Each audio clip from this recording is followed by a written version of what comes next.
మయూరి, ఏమిటి పూట పూర్తిగా ముస్తాబైనావు? కొత్తగా మూడు తగిలితేను ముస్తాబై కూర్చున్నా తెలిసిందా? వచ్చినదా కోపము? ఎంత ముక్కుబట్టలు ముచ్చమవే. అవునండి, ఎవరి మాటలు వారికి ఇంపుగానే ఉండను. ఈ పూట ఎవరో తప్పక పైకి వచ్చేదరని నమ్మకంగా చెప్పిపోయినారు. కావున ఎటులైనా మా అమ్మ వారు కట్టవచ్చును కదా అని మహా సంతోషంతో ముస్తాబై కూర్చున్నందుకు కలిగిన ఫలితమే. అది ఏ పాపమో గాని మీ మగవారు మా ఆడు అన్న అసలు నమ్మనే నమ్మరెందు చేత.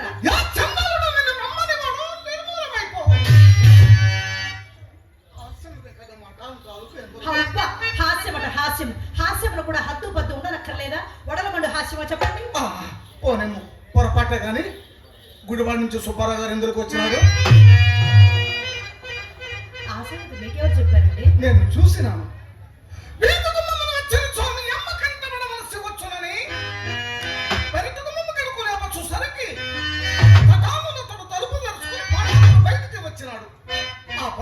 చూసి నేను నన్ను చూసి అతను తెల్లబోయినాము.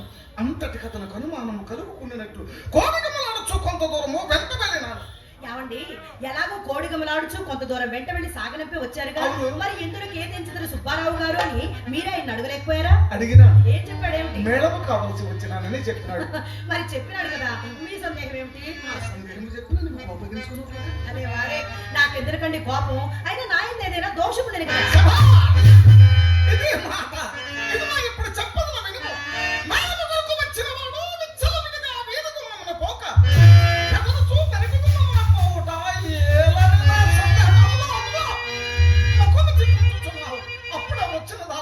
మరి అట్లయినా ఆ సంగతి కూడా ఆయన నిలబెట్టి మరి మీరే అడగలేకపోయారా? అడిగేవాడిని. ఇంట్లో ఒక బాల్యమిత్రుడు పడి బహుకాల సమావేశం వలన పరమాధురము చేత కుశల ప్రశ్నలు చేయించుపోతుంది. అందువలన అడుగుటకు అవకాశం ఏర్పడేది కాదు. నేనే చెప్పేదని కానీ సావధాన చిత్తులో ఆలకించాలి. మరి ఏమండి, మా ఇంటికి మేడలకు వచ్చిన వారికి అది ఎప్పటికైనా సరే మర్యాద చేయటం అనేది మా ధర్మం కదా. మంచి పని. అందుకే మా అమ్మ తన మేడ మీదకి వెంట పెట్టుకుని వచ్చి ఇదిగో కుర్చీ వేసి కూర్చుంట పెట్టి తాంబూలం వేయగా ఆ సుబ్బారావు ఏం చేశాడు? వచ్చిన పని కాస్త విడిచిపెట్టి కాదు అధిక ప్రసంగాలు మొదలు పెట్టాడండి. ఈ విధంగానే నాకు చిరాకు వచ్చి చక్కగా మేడదికి పోయి, కానీ ఇంతలో నా మనసు కనిపెట్టిన మా అమ్మ మాత్రం పెరడు చూపుటకు కారణం చేత మన తోటలోనికి తీసుకుని వెళ్ళి ఆదరణటే సాగనంపినది. మీరు నమ్ముడు నమ్మకపోండు, నడిచిన యథార్థం మాత్రం ఇదే సుమా. నీ మాట వేదముగా నేను ఎప్పుడు నమ్మలేదు. నాతో నీ వెన్నడు నువ్వు నలుసంత బద్ధమాడవనే నా నమ్మకము. నీతోనే కాదు, ఎవ్వరి తోడును నలుసంత బద్ధమైన ఆడు. అసలు చింతామణి ఈ కులములో పుట్టవలసింది కానే కాదని పెద్దల మొదలు పెద్దల వరకు శ్లాఘించుటకు ఇది ఒక కారణం కూడాను. ఎవరి మాటలో మాత్రము ఎన్ని సాగులు ఎన్ని సాగులు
ఏమండి ఈ పొగడ్తలకేమి మీ వద్ద కావాల్సిననే ఉన్నవి కానీ ఇంతకు మీరు వెళ్ళిన పని ఏదో చెప్పనే లేదు.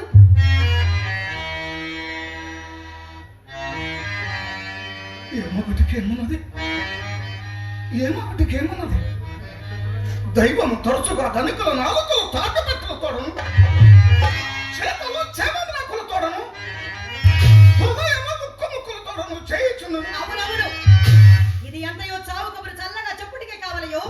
అయ్యో, ఇప్పటికింతే కానీ 2-3 దినములలో తప్పక సానుకూలం కాదు. ఇకనేవి ఎప్పటి పాఠమే దిగినది. ఇది వరకేమో రేపు రేపు రేపు రేపు రేపు అనేవారు, మరి ఇప్పుడు ఆ రేపునకు 12 తోటలు తగిలించారు, సరిపెట్టారు. బాగానే ఉందండి మీ వరస. నా మాట కడవరకు విని అప్పుడు నీకు తోచినట్లను ఇప్పటి వరకు ఇదిగో అదుగో అని తిప్పినట్టుంటది. అవును, మరి అంతటి తమరేమైనా ఊరకుందురా? మరి తొట్టని ఆశ్రయించరు. ఆ తొట్టని మరికొన్ని రేపులు గడిపి ఆవుల తాలూక తొట్టి చేయి చోపును ఈ తొట్టి చేతుల నీవు తెచ్చి తమరు మా ఇంటికి తోరణం కూర్చుదురు, అంతేనా?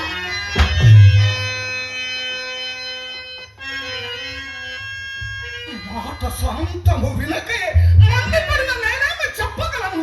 చెరుకు మాని చివరంతా వినుము.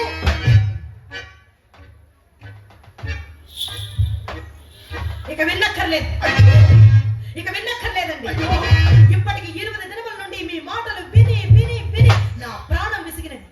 మధ్యాహ్నం మీరు వెళ్ళినది మొదలు మా అమ్మ కోసిన కోతకు నేను కాబట్టి భరించింది, కానీ వేరొక తైతే ఏ మందో మాకో మింగి చాలు చాలు మహాప్రభో చాలు. మీ వల్ల మా అమ్మతో నేను పడలేను, నా వల్ల కాదు.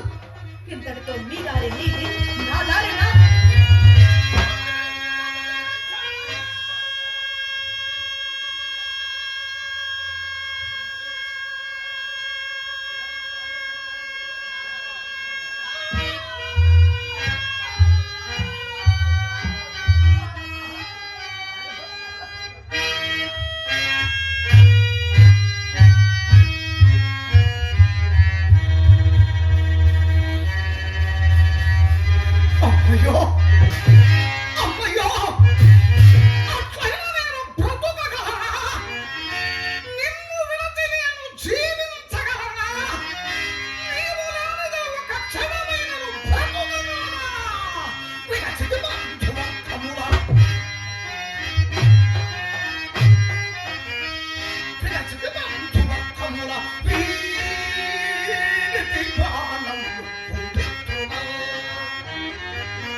ఏమండి?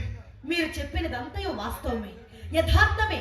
నే కాదనలేను, కానీ ఈ నెలలో ఎర్రని యాగానేలను తెచ్చిచ్చినారా చెప్పండి. ఎంత మాట అన్నావు మయూరి. ఈ నెలలో ఎర్రని ఏగానైనా ఇచ్చినారా? ఒక్క కాసైనా తెచ్చినారా అంటున్నారా? నిజమే. ఎక్కడికి వెళ్ళను అక్కడ చుక్క ఎదురుగినప్పుడు నేను మాత్రం ఏమి చేయగలను? ఉన్నంత వరకు నీకేమైనా ఉపేక్ష చేసినా మయూరి? మయూరి!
సతినేని సొమ్మును నా సతినేని సొమ్మును పుట్టతో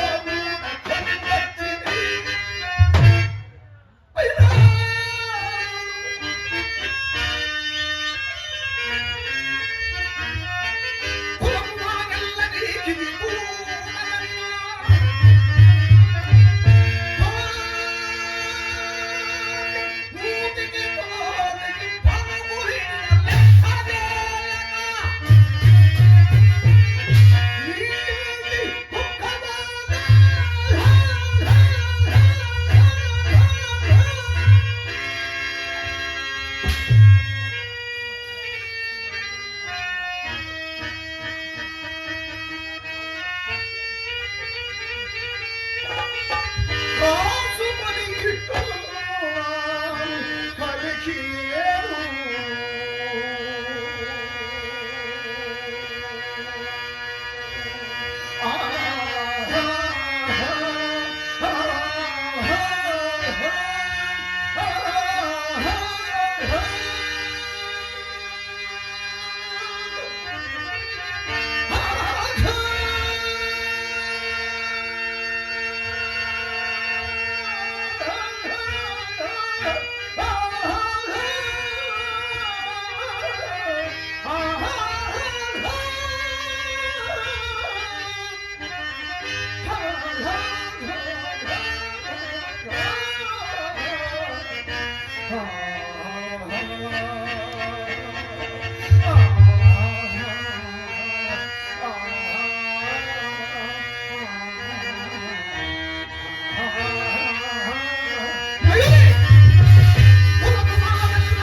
ఎన్నడూ లేనిది ఇంత చేశాను అంత పెట్టానని వాపోతున్నారు.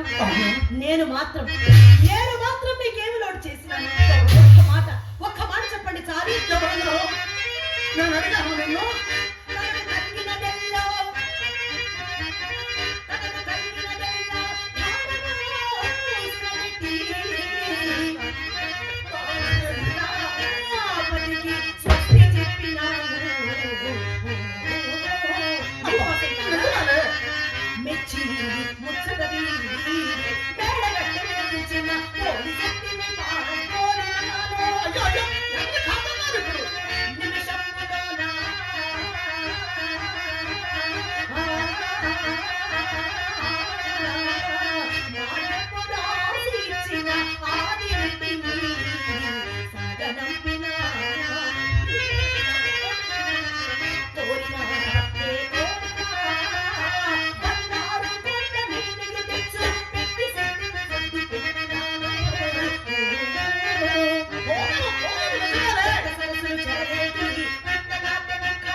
నాకే లోబడి ఉన్నావు నిజముగాను, నీకే లోబడి ఉన్నాను నిజముగాను, నాకే లోబడి ఉన్నావు నిజముగాను,